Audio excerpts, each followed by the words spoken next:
আমরা যে টপিকটা নিয়ে আলোচনা করব সেটা হলো আর্টিফিশিয়াল ইনসেমিনেশন।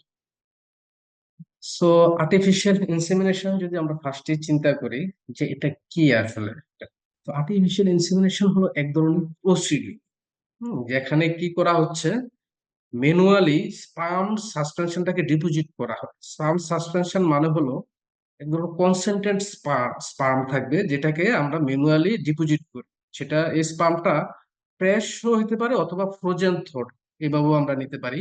এখানে ফ্রোজেন থ্রোড বলতে আমরা বোঝাচ্ছি যে মানে এটা বাংলা যদি আমরা বলি হিমায়িত গলিত আর কি, অথবা এখানে উইদাউট আইস মানে আইস ছাড়া যে একটা হিমায়িত কন্ডিশন কোল্ড থাকবে এরকম একটা স্পার্ম সাসপেনশন আমরা নিই।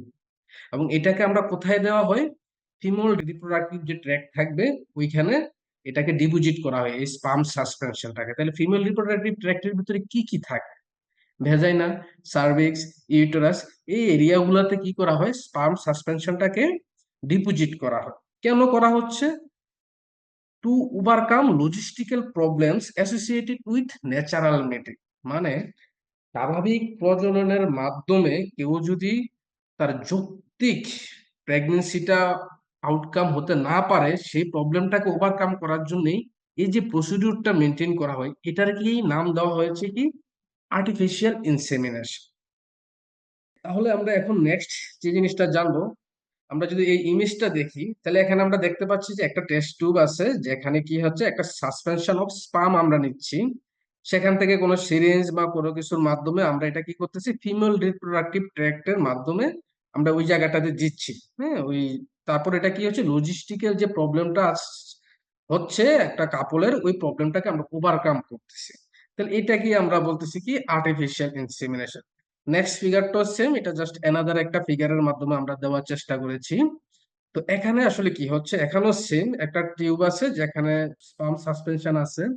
তারপর এখানে আমরা একটা সিরিঞ্জের মাধ্যমে কি করতেছি, এই স্পার্মটাকে ফিমেল রিপ্রোডাক্টিভ ট্র্যাক্টের মাধ্যমে আমরা ডিপোজিট করতেছি এবং সেখান থেকে তার প্রেগনেন্সিটা ডেভেলপ করবে। তাইলে এই যে আমরা আর্টিফিশিয়াল ইনসেমিনেশন করতেছি, তাহলে এটা আমরা কেন করতেছি বা এটার ইন্ডিকেশনটা আদৌ কেন, এটার প্রয়োজনীয়তাটা কি, এগুলো আমাদেরকে জানতে হবে। তার আগে আমরা জেনে নেব যে কি কি টাইপস আছে আর্টিফিশিয়াল ইনসেমিনেশন।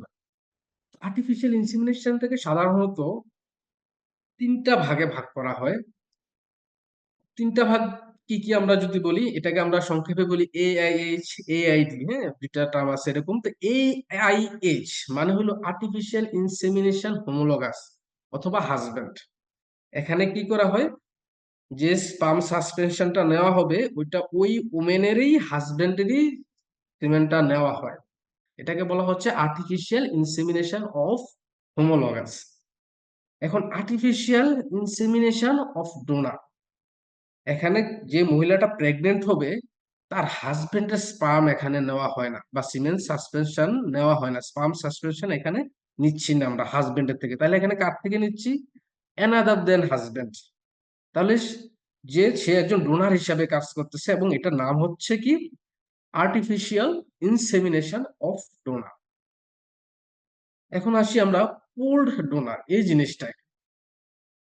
পুলড ডোনার বলতে আমরা বুঝবো যে সিমেন্টটা আমরা হাজবেন্ড থেকে নিব এবং ডোনার থেকে নিব, দুইজনের থেকে আমরা স্পামটা কালেক্ট করব, নিয়ে এবং মিক্স করে ওই মিক্স সিমেন্টটাকে কি করব আমরা ফিমেল রিপ্রোডাক্টিভ ট্র্যাক্টে ডিপোজিট করব।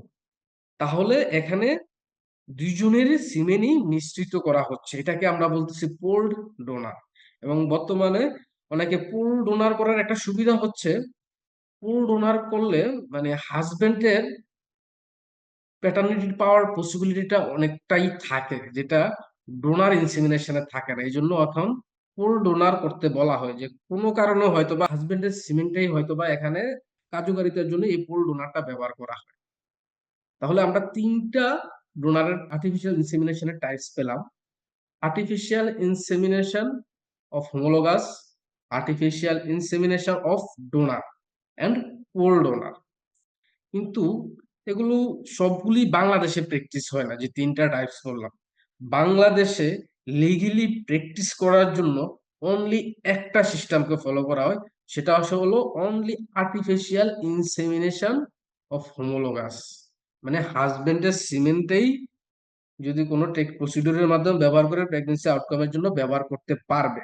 কিন্তু এই ক্ষেত্রে বাকি যে দুইটা আছে ওই দুইটা বাংলাদেশের লিগেলি এটা পারমিশন নাই। এখন আসি কি কি কারণে আর্টিফিশিয়াল ইনসেমিনেশনটা প্রয়োজন হয়, that means indication of artificial insemination. তাহলে আমরা সবাই জানি আমরা স্টেরিলিটি মানে হোয়েন হাজবেন্ড ইজ স্টেরাইল, এখানে বুঝাচ্ছে হাজবেন্ড স্টেরাইল মানেটা কি। এখানে আমাকে এটা বুঝতে হবে যে সে ইনএবিলিটি টু হ্যাভ বেবি, মানে তার এরকম রিপ্রোডাক্টিভ ক্ষমতা নাই যে সে একটা বেবি উৎপাদন করতে পারে। অ্যান্ড যখন হাজবেন্ড ইজ ইম্পর্টেন্ট, এখানে আমরা এটাও জানি যে ইম্পর্টেন্ট মানে কি। ইম্পর্টেন্ট মানে হচ্ছে ওই হাজবেন্ড যদি আসলে ইনক্যাপাবেল হয় to perform the sexual intercourse বা সেক্সুয়াল অ্যাক্টিভিটি, এই দুইটা কন্ডিশন যাদের থাকে তাদের ক্ষেত্রে আমরা আর্টিফিশিয়াল ইনসেমিনেশন করতে পারি। এন্ড কোনো কারণে যদি হাজবেন্ড ফিমেল রিপ্রোডাক্টিভ ট্র্যাক্টে মানে তার সিমেন্টটা ডিপোজিট করতে ফেইলিওর হয়, এরকম কি কি কন্ডিশন হইতে পারে? একটা হইতে পারে ইপিসপেডিয়াস ওর হাইপোস্পেডিয়াস। এই দুইটা টার্ম তোমাদের জন্য একটু নতুন মনে হতে পারে, ইপিসপেডিয়াস ওর হাইপোস্পেডিয়াস। তো আমি জাস্ট সংক্ষেপে একটু তোমাদেরকে বোঝানোর জন্য একটু বলে দিব যে ইপিসপেডিয়াস বা হাইপোস্পেডিয়াস মানেটা আসলে কি। ইপিসপেডিয়াস মিন্স আমাদের ইউরেথ্রাল যে ওপেনিংটা থাকবে একজন মেল পার্সনের, এটা একদম টিপ অফ দা পেনিসে থাকে, গ্ল্যান্স পেনিসে থাকে। বাট ইন কেস অফ ইপিসপেডিয়াসের ক্ষেত্রে কি হবে, এই ওপেনিংটা বা আমরা টিপ অফ দা পেনিসে না পেয়ে ডর্সাল সারফেস অফ দা পেনিসে আমরা পেয়ে যাই, এ ধরনের একটা কন্ডিশন হয়ে যায়। আর হাইপোস্পেডিয়াস মানে কি, ওইটা আর একটা কনজেনিটাল অ্যাবনর্মালিটিস, যেটা কি হবে নর্মাল টিপ অফ দা পেনিসে না থেকে আইদার এনি সাইডে চলে যাচ্ছে, ডরসালে side by side, lower part, এরকম অনেক কিছু পজিশন আছে। এই জন্য দুইটা টার্ম আসছে, ইপিসপেডিয়াস আর হাইপোস্পেডিয়াস। এই জিনিসগুলো তোমরা আরো যখন ফাইনাল ইয়ারে পেডিয়াট্রিক সার্জারি নামে কিছু টপিকস আছে ওইখানেও আরো ডিটেলস পড়বা।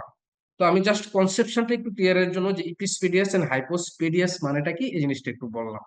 এখন কোনো কারণে যদি হাজবেন্ডের কিছু হেরিডিটারি ডিজিজ থাকে, হেরিডিটারি ডিজিজ মানে থাকার কারণে যদি হাজবেন্ডের প্যাটার্নিটি হইতে নিষেধ করা হয়, তখন ওই হাজবেন্ডটা কি কি করতে পারে না, যে তার সিমেন্টটা দিয়ে ওই প্রেগনেন্সিটা আউটকাম করতে পারতেছে না।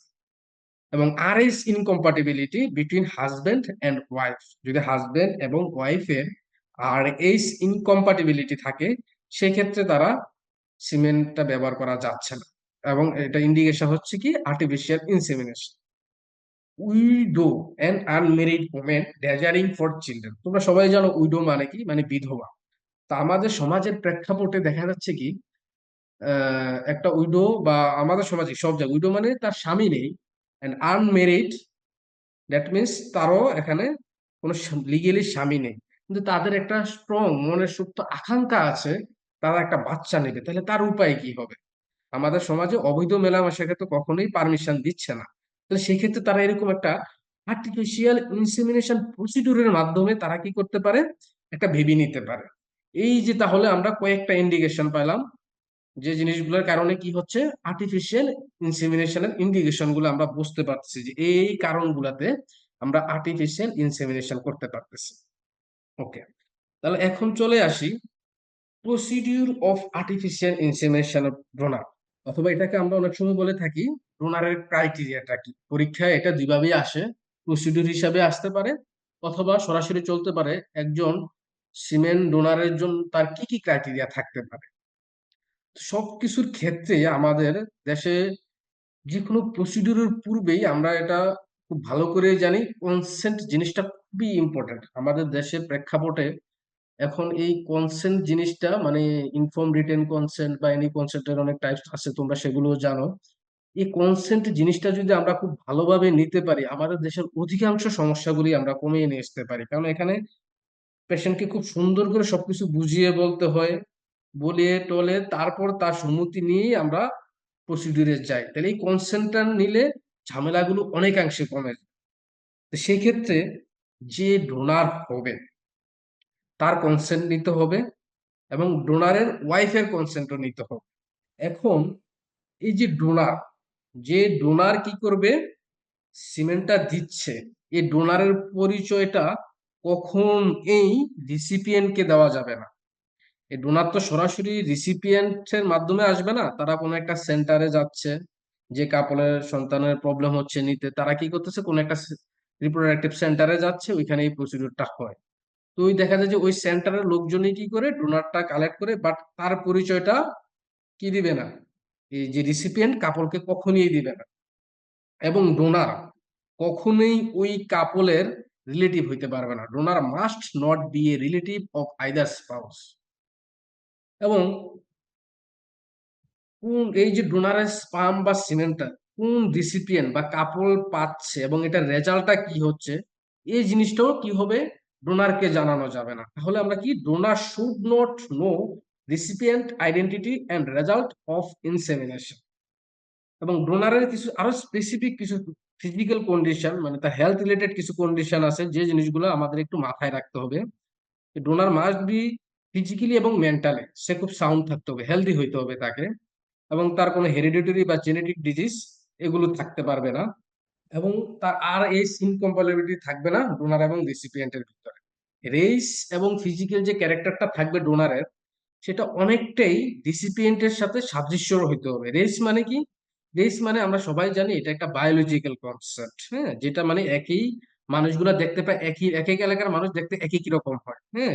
এই জিনিসগুলো আসলে আমরা ডিফারেন্সিয়েট করি রেসের মাধ্যমে, যেমন নিগ্রোরা দেখতে একরকম হয়, ককোশিয়ানরা দেখতে একরকম হয়, মানে এক একজন মানুষের রেসের ক্রাইটেরিয়া গুলো এক এক রকম। তো এরকম যারা ডোনার এবং রিসিপিয়েন্টের কি হইতে হবে, রেসটা প্রায় সিমিলার থাকতে হবে। এবং যে কাপল এই প্রসিডিউরটা নিচ্ছে তারা বোথ হাজবেন্ড এবং ওয়াইফ সাইকোলজিক্যালি ফিট থাকতে হবে, ইমোশনালি তাদেরকে ব্যালেন্স থাকতে হবে। কারণ অনেকের মধ্যে হীনমন্যতা ভোগে, স্পেশালি হাজবেন্ড ওয়াইফ যে কারোই আসতে পারে, কার না কার বাচ্চা, তো তারা আসলে strongly determination psychologically and emotionally হয়েই তারপরে এই ধরনের প্রসিডিউরে আসতে হবে। এবং রিটেন কনসেন্ট নিতে হবে কার থেকে, বোথ রিসিপিয়েন্ট এবং তার হাজবেন্ড মাস্ট বি টেকেন, মানে হাজবেন্ড এবং ওয়াইফ দুইজনের কাছ থেকে আমাদের কি করতে হবে, রিটেন কনসেন্ট নিতে হবে এই প্রসিডিউরটা করার জন্য। এবং এই প্রসিডিউরটা যেখানে করা হবে সেখানে অবশ্যই একজন ফিমেল উইটনেস প্রেজেন্ট থাকতে হবে, female witness must be present during procedure. এবং এই প্রসিডিউর ক্ষেত্রে যত ধরনের রেকর্ড আছে এগুলো খুবই কনফিডেন্সিয়ালি রেকর্ড রাখতে হবে, মানে স্ট্রিক্ট কনফিডেন্সিয়ালি রাখতে হবে এগুলো, এই যে রেকর্ড গুলো থাকবে। এবং একটা বলা হয় একদম সিঙ্গেল ডোনারের স্পাম থেকে কখনোই বা প্রসিডিউর থেকে কখনোই 10 জনের বেশি চিলড্রেন ক্ষেত্রে ব্যবহার করা হয় না। মানে single donor should not use to procedure more than 10 children, মানে 10 জনের বেশি ওই একটা ডোনারকে বেশি ব্যবহার করা যায় না। এখন যদি আমরা চলে আসি যে এটা তো মানে আমরা প্রিকাশন বা প্রিপারেটরি প্ল্যান গুলা বুঝলাম, মানে কি কি কনসেন্ট লাগবে নিয়মতান্ত্রিক ভাবে হাজবেন্ড ওয়াইফ ডোনার রিসিপিয়েন্ট এ ধরনের ক্ষেত্রে। কিন্তু আসলে এই প্রসিডিউরটার প্রপার যে প্রসিডিউর বা যে প্রসেসটা মেনটেন করা হয়, ওইটা আসলে কিভাবে করা হয়। ম্যাক্সিমাম দেখা যাচ্ছে কি, স্পামটা কালেক্ট করা হয় মাস্টারবেশনের মাধ্যমে। হাজবেন্ডকে একটা কোন একটা পাত্র দেওয়া হবে বা টেস্ট টিউব বা আইদার এনি অবজেক্ট বা এনি ডিভাইস দেওয়া হবে তাকে, যে স্পামটা বাই মাস্টারবেশনের মাধ্যমে কালেক্ট করার জন্য। এবং সেখান থেকে 1 ml কি করা হয়, সিরিঞ্জের মাধ্যমে টেনে নিয়ে ফিমেল রিপ্রোডাক্টিভ ট্র্যাক্ট মানে সার্ভিক্সে আমরা তখন এই স্পাম সাসপেনশনটাকে ডিপোজিট করে দেওয়া হয়। এবং বেটার হয় যে পোল্ড সিমেন্টটা যদি ব্যবহার করা হয়। আমি আগেও বলেছি যে পোল্ড সিমেন্টের কিছু অ্যাডভান্টেজ আছে। ডোনারের সিমেন্ট যদি আমরা নেই, আমরা তো শিওর মাস্ট বি যে এটা আসলে হাজবেন্ডের সিমেন্ট না। কিন্তু এখানে যদি পোল্ড সিমেন্ট নেওয়া হয়, তাহলে এখানে কিছুটা চান্স থাকতে পারে হাজবেন্ডের বাবা হওয়ার জন্য। এই জন্য পোল্ড সিমেন্টটা ব্যবহার করার জন্য বলা হয়ে থাকে। বাট বর্তমান সমাজে সবচেয়ে বেশি পপুলার হচ্ছে frozen semen for assistant artificial insemination of donor, মানে প্রেসটা ব্যবহার করার থেকে হিমায়িত স্পাম সাসপেনশনটাকেই বেশি ব্যবহার করা হচ্ছে বর্তমান জগৎ। এখন এই যে আর্টিফিশিয়াল ইনসেমিনেশন আমরা পড়লাম, এটার আমরা ডেফিনেশন পড়লাম, টাইপস পড়লাম, প্রসিডিউর পড়লাম, ইন্ডিকেশন পড়লাম। এই জিনিসটা তো আসলে একটা লিগেল সিস্টেমের ভিতরে চলতেছে। আমরা ফরেনসিক এক্সপেক্টে যে জিনিসটা সবচেয়ে বেশি আমরা আলোচনা করি সেটা হলো এটার মেডিকো লিগেল পারপাসটা। তো এটার মেডিকো লিগেল আসলে ইম্পর্টেন্স কি কি অ্যারাইজ হইতে পারে। একটা কাপল বা একটা দম্পতি যদি তারা আর্টিফিশিয়াল ইনসেমিনেশনের মাধ্যমে তাদের ফ্যামিলি লাইফটা কমপ্লিট করে, পরবর্তীতে কি কি মেডিকো লিগেল কোশ্চেন অ্যারাইজ করে আমাদের সমাজে, বা তার ফ্যামিলিতে, তার হাজবেন্ডের ভিতরে, ওয়াইফের ভিতরে, তাদের ভিতরে কি কি মেডিকো লিগেল কোশ্চেন গুলো অ্যারাইজ করতে পারে, এই জিনিসটা আমাদেরকে একটু বুঝতে হবে। ফার্স্টে কি হইতে পারে? ডিভোর্স। হাজবেন্ড ওয়াইফের ভিতরে ডিভোর্স হইতে পারে। লেজিটিমেসি, আমরা সবাই জানি লেজিটিমেসি মানে কি। মানে লেজিটিমেসি মানে হইলো একটা বাচ্চা যে বৈধভাবে জন্মগ্রহণ করবে, এই জিনিসটার বৈধতাটাকে নির্দেশ করে লেজিটিমেসি। এটাকে বোঝায় যে লেজিটিমেসি মানে child is born A legal lawful marriage. মানে কোনো একটা হাজবেন্ড এবং কাপেলের, ওয়াইফের মানে ওই কাপলটা মানে লফুলি ম্যারেজ হয়েছে এবং তাদের মাধ্যমে এই বাচ্চাটা হয়েছে, ওইটা হলো তাহলে লেজিটিমেসিটা। আর যদি এটা মেনটেন বা এটার ভিতরে কোনো ইয়ে হয়, তখন ওই বাচ্চাটাকে আমরা বলি যে ইলিজিটিমেট বেবি। অ্যাডাল্টারি এটা আমরা সবাই জানি, বাংলায় আমরা এটাকে পরকীয়া বলি। আর ন্যাচারাল বার্থের ক্ষেত্রে ইনচেস্ট। ইনচেস্টটা মানে কি? এটা হলো এই ধরনের যারা আর্টিফিশিয়াল ইনসেমিনেশন করে তাদের ভিতরে কি হয়, মা বাবার একটা বিরূপ প্রতিক্রিয়া সৃষ্টি হয়। বাবা মনে করে যে এই বাচ্চাটা তো আমার না, এটা আমি ডোনারের নিছি, মানে তার একটা সিম্পিটিটা ওইরকম, মানে সে তার নিজের সন্তানের মতো যে একটা, মানে সন্তানের প্রতি যে মানুষের একটা দৃষ্টি থাকে, ওই দৃষ্টিটা সে ধরে রাখতে পারে না।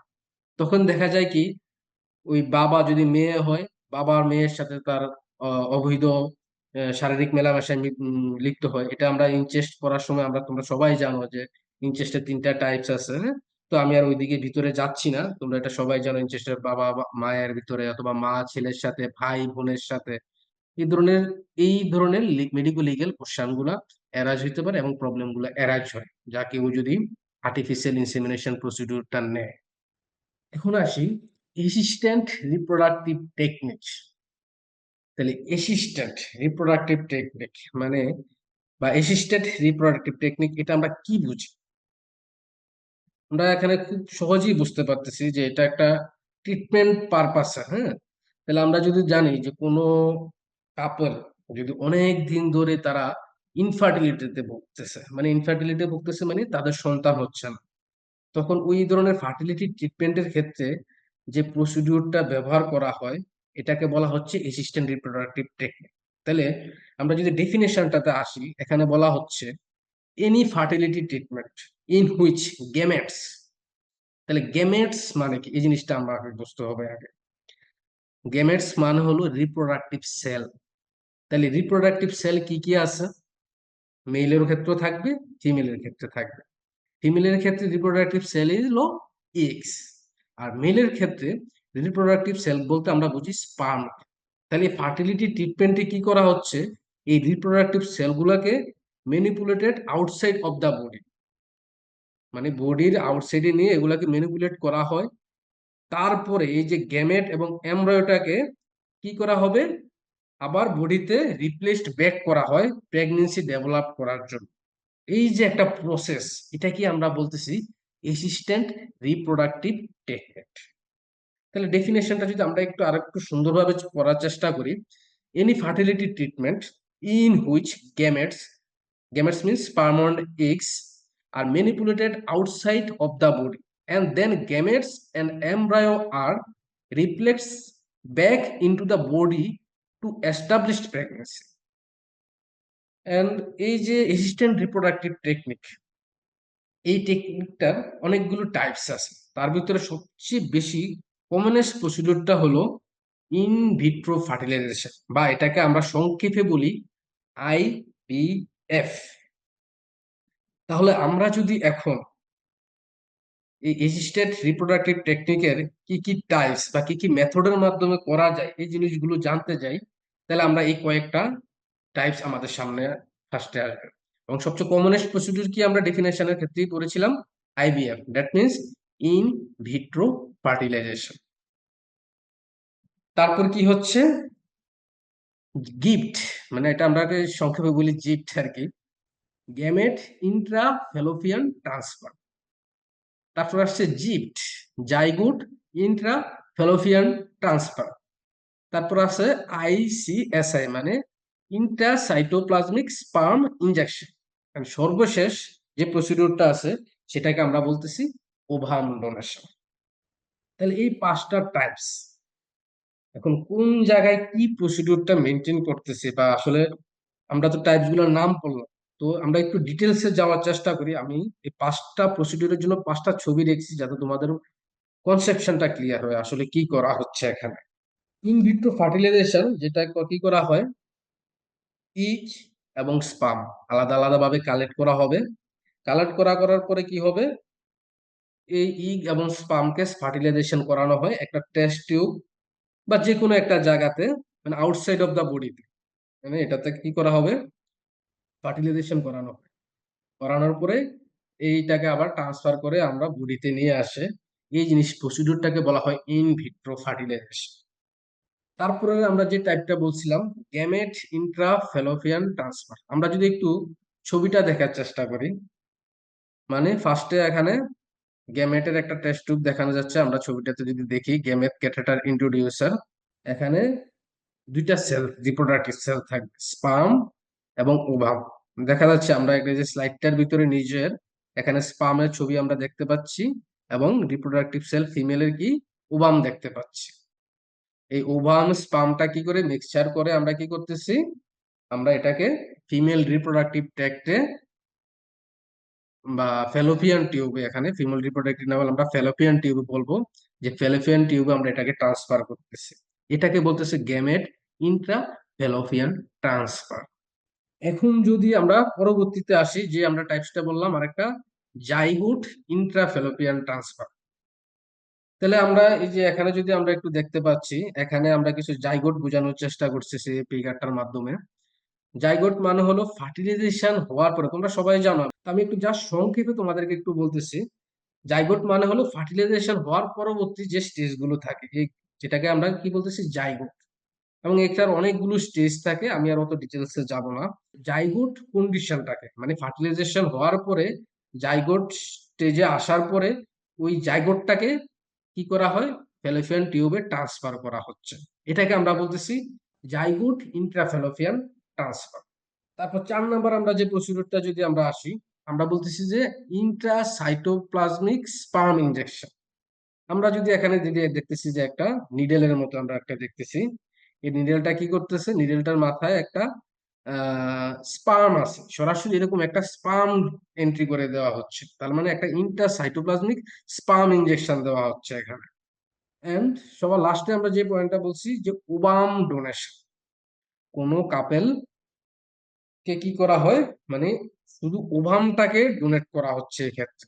তারপর এই ওভামটা ডোনেট করার পরে যে প্রেগনেন্সিটা আউটকামটা হবে ওইটাকে আমরা বলতেছি ওভাম ডোনেশন। তাহলে আমরা যদি এক নজরে অ্যাসিস্টেড রিপ্রোডাক্টিভ টেকনিকটা চিন্তা করি যে এটা কি জিনিস, তাহলে ফার্টিলিটি ট্রিটমেন্টের ক্ষেত্রে এই টেকনিকটা ব্যবহার করা হয়, যেখানে কি করা হচ্ছে, gamete gamete gamete means reproductive cell. In case of male এটা কি বলি আমরা, স্পার্ম। আর ইন কেস অফ ফিমেল আমরা বলি যে এটা ওভাম। এরকম একটা গ্যামেটকে কি করা হচ্ছে, ম্যানিপুলেটেড করা হয়। কোথায় করা হয়, আউটসাইড অফ দা বডি। তার পরবর্তীতে কি করা হয়, এই গ্যামেট এবং এমব্রায়োটাকে আবার রিপ্লেসড ব্যাক করা হয় কোথায়, বডিতেই করা হয়। এটা করা হচ্ছে এবং প্রেগনেন্সি ডেভেলপ করার জন্য, এস্টাবলিশড করার জন্য এই প্রসিডিউরটাকে করা হচ্ছে। করার কারণে প্রেগনেন্সিটা ডেভেলপ হয়। এটার অনেক কারণ হইতে পারে, এগুলা তোমরা ক্লিনিক্যাল সাবজেক্ট গুলা যখন পড়বা তখন আরো ডিটেলস কারণ পড়বা। ইনফার্টিলিটি ট্রিটমেন্ট সাধারণত গাইনোকোলজিস্টরা দিয়ে থাকেন, এখন এন্ডোক্রাইনোলজিস্টরা দেয়। হ্যাঁ, অনেক সময় আরো মেল ফ্যাক্টর বা জেনেটিক ফ্যাক্টর আমরা ডার্মাটোলজিস্ট অনেক সময় দিয়ে থাকে। ক্লিনিক্যাল সাবজেক্ট এগুলো আরো ডিটেলস আলোচনা করা হয়। তো অনেক কারণের কারণে যে কারণটা কি হচ্ছে, বডির ভিতরে এই প্রসেস গুলো হইতে পারে না, যার কারণে কি হয়, এই অ্যাসিস্টেড রিপ্রোডাক্টিভ টেকনিকটা মাধ্যমে এই প্রসেস গুলো জাইগোট তৈরি করে, এমব্রায়োটা তৈরি করে হিউম্যান বডিতে রিপ্লেসড করা হয়। তারপর সে তার ন্যাচারাল অনুসারে, টাইম অনুসারে প্রেগনেন্সিটা ডেভেলপিং হয়ে end up to the birth পর্যন্ত চলে আসে। এটা হলো অ্যাসিস্ট্যান্ট রিপ্রোডাক্টিভ টেকনিক। তো অ্যাসিস্ট্যান্ট রিপ্রোডাক্টিভ টেকনিক তাহলে আমরা মোটামুটি একটা ওভারঅল ধারণা পেলাম যে এখানে 5টা টাইপস আছে, ডেফিনেশন আছে। এখন চলে আসি এই চ্যাপ্টারের সাথে আরেকটা ইম্পর্টেন্ট টপিকস হলো সারোগেট মাদার। সারোগেট মাদার বলতে আমরা কি বুঝি? পৃথিবীর অনেক বিখ্যাত বিখ্যাত মানুষজন আছেন, এক্সাম্পল আছে, যাদের বেবি নেওয়া হচ্ছে সারোগেট মাদার। তা আমি ওই জায়গাটা পরে যাচ্ছি। এখন আসলে এই জিনিসটা কি, আমরা আগে এটা বুঝতে হবে যে সারোগেট মাদারটা কি। সারোগেট মাদার মানে একজন মাদার তো আসলে একজন মহিলা হয়, তাহলে এই surrogate mother is a women who by contract agrees to accept pregnancy. মানে একটা ওমেন যে কি করবে, বা আমরা সারোগেট মাদার যাই বলি না কেন, সে একটা কন্ট্রাক্টে যাবে প্রেগনেন্সি হওয়ার জন্য। প্রেগনেন্ট হয় একটা কন্ট্রাক্টে গিয়ে, কন্ট্রাক্টটা অবশ্যই আর্থিক বা বেনিফিশিয়াল কিছু হবে। এন্ড শুধু কন্ট্রাক্ট এতটুকুই না, প্রেগনেন্ট হওয়ার পরে সে ওই চাইল্ডটাকে বিয়ার করে নিয়ে যাবে up to the normal delivery. মানে নর্মাল ডেলিভারি হওয়া পর্যন্ত এই সারোগেট মাদারটা কি করবে, সে একটা কন্ট্রাক্টে যাবে। কন্ট্রাক্টে যাওয়ার পরে সে প্রেগনেন্ট হইল, হওয়ার পরে আপ টু নর্মাল ডেলিভারি পর্যন্ত সে প্রেগনেন্সিটাকে বিয়ার করবে। সে কিন্তু এই বাচ্চাটাকে নিজের জন্য বিয়ার করতেছে না, কার জন্য করতেছে? ফর অ্যানাদার ওমেন বা অ্যানাদার কাপল, অন্যদের জন্য সেটা করতেছে। অ্যানাদার ওমেনের জন্য সেটা করতেছে, সে কিন্তু এটা নিজের জন্য করতেছে না। Who is incapable to carry child, অন্য একটা মহিলার জন্য করতেছে যে কিনা এই ক্যাপাবল নাই তার এই প্রেগনেন্সিটাকে ক্যারি করার মতো। তাহলে আমরা যে কাপল বা মা প্রেগনেন্সিটা ক্যারি করার মতো তার ক্যাপাসিটি নাই বা সে করতে চাচ্ছে না, তাহলে তারা কি করতে পারে, অন্য আরেকটা মায়াকে কন্ট্রাক্ট করে কিছু আর্থিক বেনিফিটের মাধ্যমে, কন্ট্রাক্ট করার মাধ্যমে সে কি করে তার প্রেগনেন্সিটাকে ওইখানে ডেভেলপ করায় এবং ডেলিভারি হওয়া পর্যন্ত ওই মহিলা তার বাচ্চাটা ক্যারি করে এবং ডেলিভারি হওয়ার পরে আবার হ্যান্ড ওভার করে দেয়। এগুলা কন্ট্রাক্ট করার মাধ্যমেই এই প্রসিডিউর গুলো করা হয়। তাহলে এটাকে আমরা কি বলতেছি? Surrogate mother. এই ইমেজটা যদি আমরা একটু দেখার বা বোঝার চেষ্টা করি, এই ইমেজটাতে পিছনের ছবিটাতে একটা কাপলের পিক বোঝা যাচ্ছে যে তারা একজন কাপল, খুব ক্লোজলি আছে। আর সামনে একজন মায়ের ছবি দেওয়া আছে বা অন্য আর একজন মহিলার ছবি দেওয়া আছে। সিঙ্গেল আছে সে, এখন আপাতত তার পাশে কেউ নেই এবং সে প্রেগনেন্ট। তাহলে এখানে বোঝা যাচ্ছে ওই দম্পতিটা এই মহিলাটাকে কি করছে, কন্ট্রাক্ট করছে বা ভাড়া নিছে। কি ভাড়া নিছে? তার গর্ভায়ু জরায়ুটাকে ভাড়া নিছে, তার এই প্রেগনেন্সি পিরিয়ডটাকে এই মহিলার ক্ষেত্রে এস্টাবলিশ করছে এবং আফটার ডেলিভারি হওয়ার পরে তারা এই বাচ্চাটাকে নিয়ে যাবে। তো এই ওভারঅল প্রসেসটাই হলো সারোগেসি এন্ড সারোগেট মাদার। তাহলে এই সারোগেসি বা সারোগেট মাদারের কিছু মেথড থাকে, কি কি ভাবে আমরা করতে পারি। ফার্স্টে যদি আমরা চিন্তা করি womb leasing, and second IVF, in vitro fertilization. এটার আমি এখানে ডেসক্রাইব করতেছি না, এটা আমরা প্রিভিয়াসলি আগে অ্যাসিস্টেড রিপ্রোডাক্টিভ টেকনিকের ক্ষেত্রে আমরা খুব ভালোভাবে পড়ে এসেছি। তো ওম লিজিংটা কি? ওম লিজিংটা হচ্ছে এখানে আর্টিফিশিয়াল ইনসেমিনেশন করা হয়। কার ক্ষেত্রে করা হয়? In a barren women husband's. মানে ব্যারেন মানে হলো বন্ধ্যাত্ব, যে মাটা সন্তান উৎপাদন করতে পারতেছে না, ওই মায়ের হাজবেন্ডের বা ওই মহিলার হাজবেন্ডের সিমেন্টটাকে কি করা হয়, আর্টিফিশিয়ালি ইনসেমিনেশন করা হয়। কার কাজ কোথায় করা হয়? ওই যে সে কন্ট্রাক্ট করছে বা হায়ার করছে একটা ওমেনকে, তার গর্ভায়ুটাকে জরায়ুটাকে, ওই উমেনের রিপ্রোডাক্টিভটাকে ওইখানে আর্টিফিশিয়াল ইনসেমিনেশনটা করা হয়। এবং আফটার বার্থ, ডেলিভারি হওয়ার পরে বাচ্চাটাকে রিটার্ন করা হয় বায়োলজিক্যাল ফাদার অ্যান্ড ওয়াইফের কাছে। তাহলে দুইটা মেথড আমরা এখানে পাচ্ছি, একটা হলো womb leasing and another is IVF. এখন এই সারোগেসি বা সারোগেট মাদার, এই ক্ষেত্রে কিছু মেডিকেল লিগ্যাল কোশ্চেন অ্যারাইজ করতে পারে এবং সেই মেডিকেল লিগ্যাল কোশ্চেন গুলা কি? তো অনেকটা আর্টিফিশিয়াল ইনসেমিনেশনের মতোই। মানে ডিভোর্স হইতে পারে, বা তাদের নালিটি অফ ম্যারেজ মানে বিবাহের বৈধতা নিয়ে কোশ্চেন হইতে পারে, অ্যাডাল্টারি অন্য কারোর সাথে সম্পর্কে জড়িয়ে যেতে পারে, লেজিটিমেসি বাচ্চার জন্মের বৈধতা নিয়ে প্রশ্ন আসতে পারে, ন্যাচারাল বার্থ তার সাধারণ জন্ম নিয়ে কোশ্চেন আসতে পারে, ইনচেস্ট সেটা আমরা সবাই জানি যে ইনচেস্ট মানেটা কি। তো এই মেডিকেল লিগেল কোশ্চেন গুলো অ্যারাইজ করে ইন কেস অফ সারোগেসি বা সারোগেন্ট মাদার। এন্ড কি কি টাইপস আছে এই সারোগেসি, আমরা যদি সারোগেসিটাকে কয়েকটা ভাগে ভাগ করি, দুইটা ভাগে, একটা হলো ফুল সারোগেসি এন্ড আরেকটা হলো পার্শিয়াল সারোগেসি। এই ফুল সারোগেসিটা কি? ফুল সারোগেসিটা বলা হচ্ছে এই যে আমরা মেথডের ভিতরে পড়ছিলাম ওম লিজিং। লিজিং মানে হলো ধার নিচ্ছে, সেটা পরবর্তীতে শোধ করে দিতে হয় বা শোধের মাধ্যমে আমরা আবার পরবর্তীতে ফেরত যোগ, এরকম একটা কন্ডিশন আর কি। সে লিজ নিচ্ছে বাট সে সেটা পরবর্তীতে দিয়ে দেয় আর কি, জাস্ট আপাতত এরকম। তাহলে একটা লিজিং কন্ডিশনে ওই হায়ার্ড বা যে মহিলাটার সাথে কন্ট্রাক্ট করছে ওই মহিলার শুধু জরায়ুটাই সে ভাড়া করবে। বাট এই ফুল সারোগেসির ক্ষেত্রে ফিটাস ডেভেলপের জন্য আমাদের যে রিপ্রোডাক্টিভ সেল থাকবে, দ্যাট মিনস স্পার্ম এবং ওভাম, এটা কাপল থেকে নেওয়া হবে। কোন কাপল? কমিশনিং কাপল, যারা বাচ্চার জন্য মানে একদম দৃঢ় সংকল্পবদ্ধ বা উদ্দিষ্ট যারা মানে আছে, যে কাপলটা, ওই কাপল থেকেই নেওয়া হবে। হাজবেন্ড এবং ওয়াইফের স্পার্ম এবং ওভামটা নিয়ে ফার্টিলাইজেশন করে হায়ার করা বা যে ভাড়া করা কন্ট্রাক্ট করা যে ওমেনটা ছিল তার গর্ভায়ুতে ট্রান্সফার করে যে প্রেগনেন্সিটা ডেভেলপ করা হয় ওইটাকে বলা হয় ফুল সার্ভিস। এবং ডেলিভারির পরে ওই বাচ্চাটাকে আবার ব্যাক করে দিতে হবে বায়োলজিক্যাল প্যারেন্টস এর কাছে। আরেকটা আছে সারোগেসি, যেটাকে আমরা বলতেছি পার্শিয়াল সারোগেসি। এখন এই পার্শিয়াল সারোগেসিটা কি?